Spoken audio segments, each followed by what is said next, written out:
Hey everyone, today's topic is zoom to audio samples.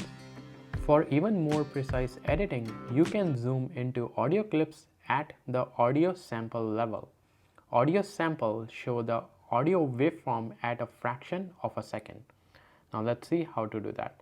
In Final Cut Pro, choose View and then Zoom to Samples so that a checkmark appears next to the menu item, and by default the zoom to the sample feature is enabled. So let's do that first. So I'm gonna go to View and click on Zoom to Sample.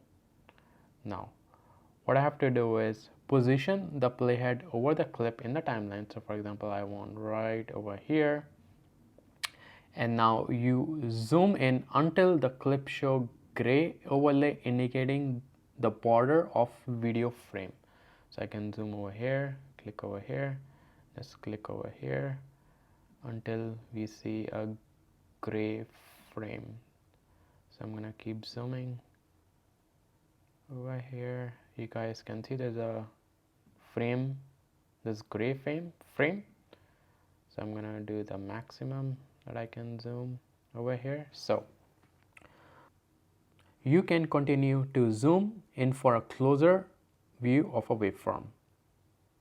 And now you can just make the edits to the clip based on your requirement.